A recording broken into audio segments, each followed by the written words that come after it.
Hi student, unique Edu world में आप लोग का स्वागत है। और आज की वीडियो में हम लोग सीखने वाले हैं एमएस एक्सेस के सेकेंड पार्ट के बारे में, डे क्लास 2। तो चलिए आज की क्लास में हम लोग सीखने वाले क्या हैं।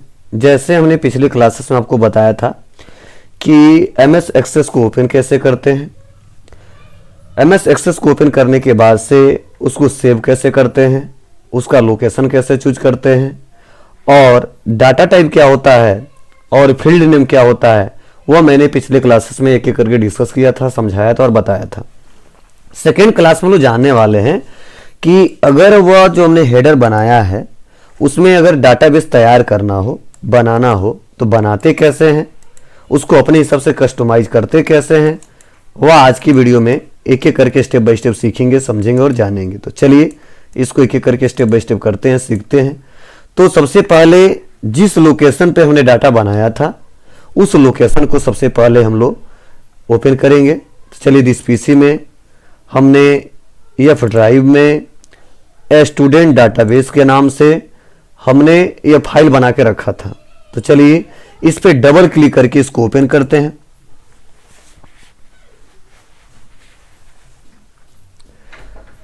और इसके बाद से हमें करना क्या होगा, देखिए यहीं पे दिख रहा है टेबल्स, और टेबल्स के नीचे दिख रहा है स्टूडेंट डाटा बेस, टेबल्स, और यहीं पे दिख रहा है स्टूडेंट डाटा बेस। इस स्टूडेंट डाटा बेस पे जैसे हम डबल क्लिक करेंगे तो जो हमने हेडर बनाया था, जैसे registration number, student name, address, mobile number, वो हमारा हेडर हमारे सामने ओपन हो गया। और रजिस्ट्रेशन नंबर में रजिस्ट्रेशन नंबर डालेंगे स्टूडेंट का, स्टूडेंट नेम में स्टूडेंट डालेंगे, स्टूडेंट का स्टूडेंट नेम डालेंगे, एड्रेस में एड्रेस, और मोबाइल नंबर में मोबाइल नंबर। तो चलिए एक एक करके हम लोग बनाते हैं। अब यहाँ पे ध्यान देने की बात यह है कि ये जो डाटाबेस ओपन हुआ है, जो टेबल ओपन हुआ है, व्यू में जाके चेक कर लेंगे। तो देखिए यहाँ पे लिखा गया डाटा सीट व्यू, मतलब कभी भी कोई डाटाबेस बनाना हो, डाटाबेस तैयार करना हो, तो हमेशा उसका जो व्यू होना चाहिए वह डाटा सीट व्यू होना चाहिए। क्योंकि जब भी हेडर में कोई एडिटिंग करना होता है, डाटा टाइप में कोई एडिटिंग करना होता है, तो हमेशा डिजाइन व्यू पे क्लिक करते हैं। यहां से हम हेडर को कम कर सकते हैं, ज्यादा कर सकते हैं, डाटा टाइप चेंज कर सकते हैं। लेकिन जब भी डाटाबेस हमको बनाना हो, उस डाटाबेस में कुछ चेंजिंग करना हो, तो व्यू में आके और उसको ओपन किस में करना है, डाटा सीट व्यू में ओपन करना है। तो चलिए हमने डाटा सीट व्यू में ओपन कर लिया। अब यहाँ पर रजिस्ट्रेशन नंबर है, तो यहाँ पर हमने रजिस्ट्रेशन नंबर डाल दिया 010। स्टूडेंट नेम, तो मैंने स्टूडेंट नेम डाल दिया, राहुल शर्मा है। एड्रेस, इनका एड्रेस है पडरौना, हमने पडरौना मेंशन कर दिया। जो भी मोबाइल नंबर है वो हमने मोबाइल नंबर टाइप कर दिया। फिर से टैब बटन दबाएंगे, सेकेंड एंट्री करेंगे 102। इनका नाम है संदीप, तो हमने संदीप टाइप किया।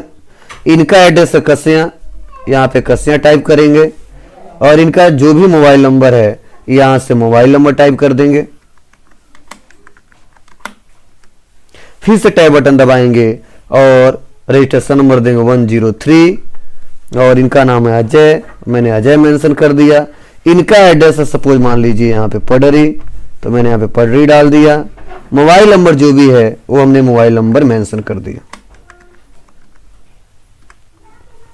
अब हमें करना क्या है, ऐसे ही करके 2, 4, 10, 15, 20, 50, 100 लोग आसानी तरीके से हम लोग डाटाबेस बना सकते हैं। चलिए इतना बनाने बस से करेंगे क्या, आप लोग भी ऐसे कई सारे डाटाबेस बना सकते हैं। बहुत ही इजीली प्रोसेस है, आसानी तरीके से किया जा सकता है। चलिए अब इसको हम क्या करते हैं, पहले सेव करते हैं। तो यहीं पे सेव करने के लिए कहीं जाने की जरूरत नहीं है। इसी हेडर पे जो लिखा है स्टूडेंट डाटाबेस, इसी पे हमको राइट क्लिक करना है, और राइट क्लिक करने के बाद से हमें इसको सेव कर देना है। जैसे हम इसको सेव करेंगे यह डाटाबेस हमारा सेव हो जाएगा। अब इसको हम क्लोज भी आसानी तरीके से कर सकते हैं। अब देखिए फायदा क्या होगा, अब जैसे हम स्टूडेंट डाटाबेस पे आएंगे तो देखिए व्यू वाला ऑप्शन हाईलाइट ही नहीं है। क्यों नहीं हाईलाइट, क्योंकि जब तक हम इसको ओपन नहीं करेंगे तब तक ये ऑप्शन काम ही नहीं करेगा। जैसे हम डबल क्लिक करेंगे, देखिए ये ऑप्शन तुरंत हाईलाइट हो गया। व्यू में डाटा शीट व्यू में हमारा डाटा ओपन हुआ है।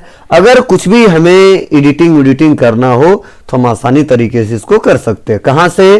तो ये डाटाबेस में तैयार करना है, डाटाबेस में एडिटिंग करना है तो डाटा शीट व्यू में ही रहेंगे। अगर हेडर में एडिटिंग करना है तो इसके लिए डिजाइन व्यू में जाएंगे। सपोज आप लोग 2 4 10 बना लीजिएगा।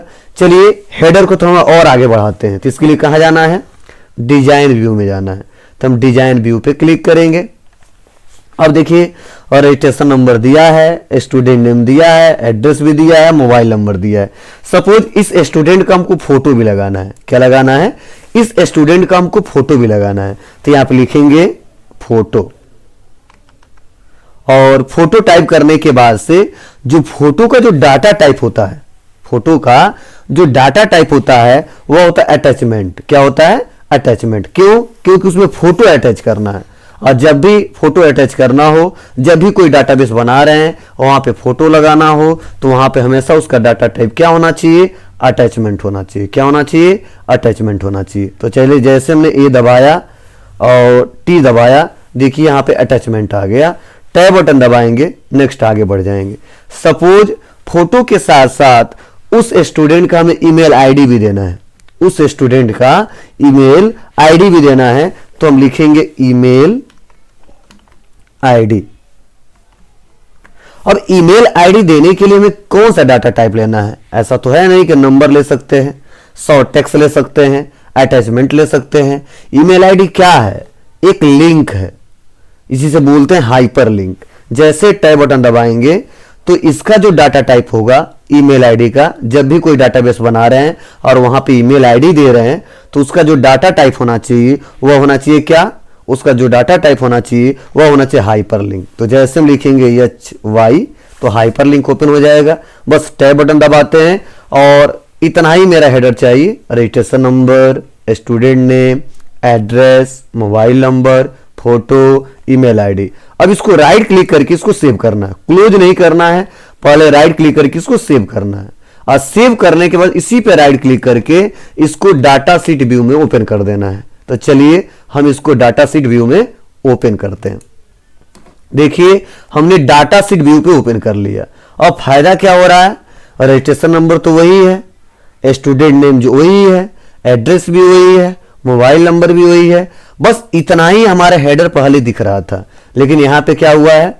यहां पे देखिए एक अटैचमेंट का और एक ईमेल आईडी का, यहां पे देखिए ये 2 कॉलम बन गया। सपोज मुझे क्या करना है? मुझे फोटो लगाना है। तो फोटो लगाने के बहुत से सिंपल सा प्रोसेस है। बस क्या करिए, यहाँ पे जो 0 लिखा है, 0 और जो अटैच का जो आइकन दिया है इसी पे हमें डबल क्लिक करना होगा। जैसे हम इस पे डबल क्लिक करेंगे तुरंत यहां पे ऑप्शन आ गया कि attachment double click to open, attachment double click to open. और यहां से जो प्रोफाइल पिक्चर हमको लगाना है वो हम यहां से ऐड कर सकते हैं। तो चलिए इसको एक एक करके देखते हैं। जैसे मैं ऐड पे क्लिक करूंगा ब्राउज ओपन हो जाएगा और यहां पे पूछा जाता है कि आप जो डाटा रखे हो, आप जो इमेज रखे हो किस लोकेशन पे रखे हो? डेस्कटॉप पे रखे हो, डाउनलोड में रखे हो, म्यूजिक में रखे हो, पिक्चर में रखे हो, कहां पे रखे हो? जहां पे रखे होगे उसको आपको सेलेक्ट करना है।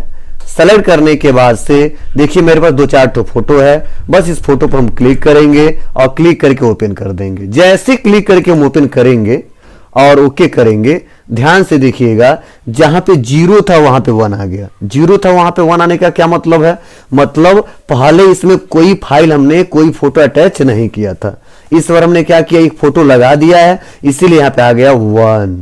वैसे ही टैब बटन दबाएंगे। सपोज इसका जीमेल आईडी, इसका जो जीमेल आईडी है राहुल, उसके बाद से इसका जीमेल आईडी मेंशन कर देंगे, जो भी जीमेल आईडी है। फिर से टैब बटन दबाएंगे, टैब बटन दबाएंगे, इसमें भी फोटो लगाना है। फिर से डबल क्लिक करेंगे और डबल क्लिक करने के बाद फिर से इसको ऐड कर देंगे। ऐड करने के बाद से करेंगे क्या? जो फोटो है यहां पे सेलेक्ट करेंगे, ओपन कर देंगे। ओपन करने के बाद फिर से ओके करेंगे, फिर से नेक्स्ट करेंगे, वैसे जीमेल आईडी फिर से मेंशन कर देंगे।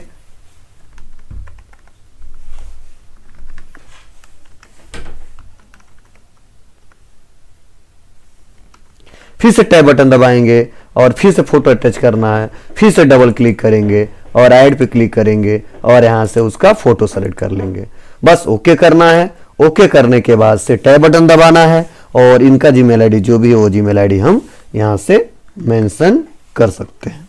चलिए, हमने क्या किया, हमने आपको क्या क्या क्या बता दिया, कैसे फोटो अटैच करते हैं ये भी हमने समझा दिया, कैसे ईमेल आईडी लगाते हैं, डाटाबेस में बनाते हैं, लिंक देते हैं भी हमने समझा दिया।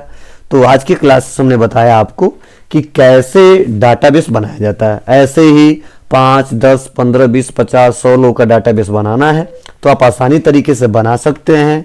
ठीक है, फोटो को अटैच कर सकते हैं, ईमेल आईडी को अटैच कर सकते हैं और डाटा को अपने हिसाब से कस्टमाइज कर सकते हैं। चलिए, हम इसको क्या करते हैं, फिर से राइट क्लिक करते हैं और राइट क्लिक करने के बाद इसको सेव करते हैं।